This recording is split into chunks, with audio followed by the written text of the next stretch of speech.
We may have broken a world record. Unless I'm completely oblivious, I think we've gone a full month or two without any big controversy from Ubisoft. Now that has to be a record. Well, they messed that up. It's 0 days now from the last controversy, as this one comes in the form of something with particular importance in the video games industry. Digital games libraries. I'll leave a link in the description to a PC Gamer article entitled, "Your Ubisoft account can be suspended and subsequently permanently deleted for inactivity, taking your game's library with it." And yeah, in my understanding, what's going on is if you haven't logged into your Ubisoft account for a while, you'll get an email notifying you that you've been suspended, and in 30 days, that your account will be deleted summarily with your game's library. And this, besides being particularly nefarious and ghoulish, brings us an amazing opportunity to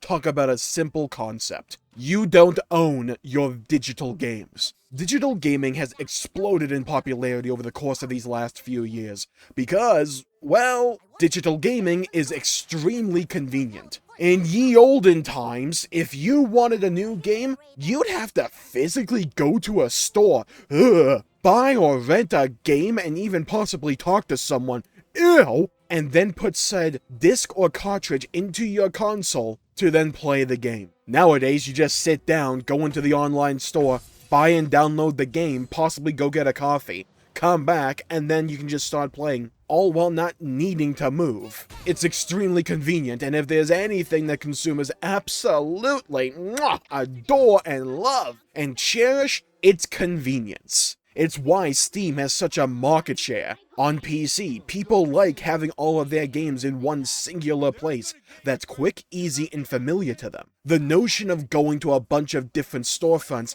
is repugnant to many, simply because of how annoying it would be to track which storefront has which game. People love accessibility and convenience, and digital games provide just that. But there's an important thing to understand when it comes to digital games. You don't own them. Yeah, despite what you may think, when you go to Steam and buy a full-priced game or a heavily discounted one, you don't actually own the game. At least to my understanding. I'm not a lawyer or a legal expert, by the way. But again, to my understanding, you buy access to the game. And at any point, at any moment, that game can be taken away from you, the consumer, and it's just gone forever. If for whatever reason Steam shuts its doors tomorrow, you'd be out of luck. Your games could theoretically just be all gone, like half the world at the end of Infinity War. Now, some storefronts allow you to buy the game. I believe GOG lets you just buy a game straight up. But again, don't quote me on that. But many don't, and Ubisoft's recent action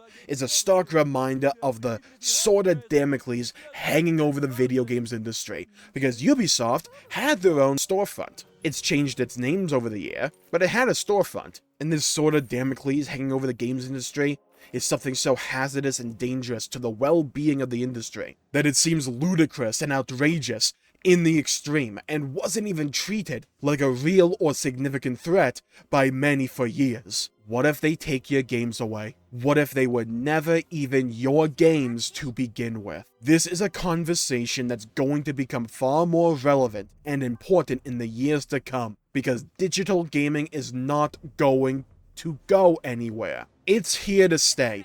It's simply too convenient for many to abandon wholesale, especially when some consoles have elected to straight up remove the disk drive and just be a machine to play digital games. And here's the thing. I do not believe that this is a problem that can be solved with yesterday's solutions. This is a developing industry and an ever-evolving medium, with a consumer base wanting fundamentally different experiences and user interfaces from what we've had before. We require new solutions to these issues. Personally, the step that I would love to see taken is to have these storefronts, like Steam, actually have it so the user buys the game, not just the privilege of playing it. That may require stark advocacy or even possibly legislation to achieve, but I imagine in the short term, what will happen will be that this topic will be brushed aside, swept under the proverbial rug, because it's only Ubisoft games, right? Who cares about them?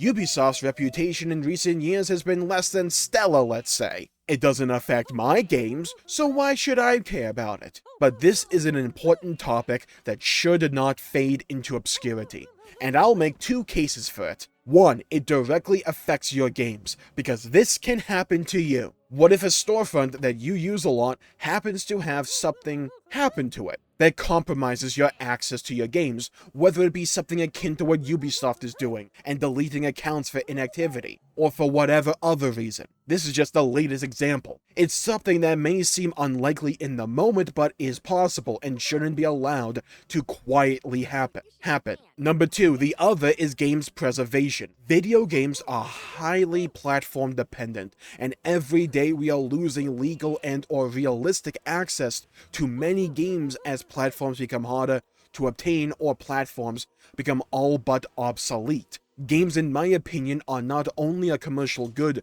to be bought and sold, but also a piece of art that can be appreciated and should be preserved, dissected, and analyzed and enjoyed. I love games. I love old retro games. I love the new, latest, and greatest smash hits. I'm a video game fan at my core, and have played them for nearly my entire life, and I have no plan or desire to stop. I want these games to be preserved so people can continue to have access to them in some form, so that they can continue to be appreciated how they were meant to be. And a lot of the times that boils down to what games you owned and kept from way back when. Here's a personal story for me. I grew up on the PlayStation 1 and 2. I grew up on games like Spyro the Dragon, Tiny Tank, Digimon Rumble Arena, Sly Cooper, Army Men, Air Attack. I loved these games and many others, and when I got a PlayStation 2, oh boy, was I happy. I could still play all of my PS1 games as well. With backwards compatibility, I can play all the newest games that looked stellar and amazing. Those games were preserved for me. And then when the PS3 came out, oh boy, remember that thing? That big boy could play all of my PlayStation games, and that was great! And since my PS3 could play all of my games, my dad and I decided to collectively get rid of the old PS1 and PS2, because they were just taking up space. I was never using them.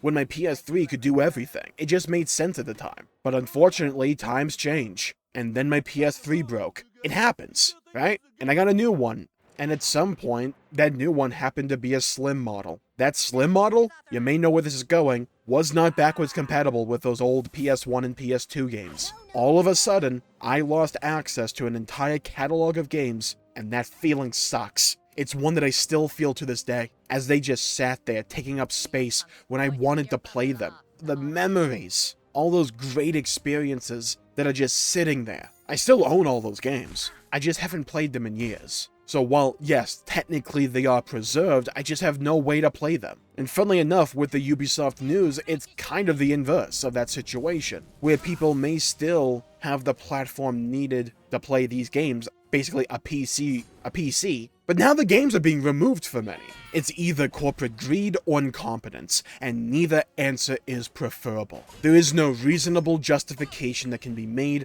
to remove access to games that people paid money for, in my eyes, irregardless of whatever fine print they want to bring up as a scapegoat for an entirely indefensible action. It's repugnant, and another example to throw onto the proverbial straw pile atop the camel back that these companies do not care about you. They only care about the bottom line and how much money they are able to get out of you, the player.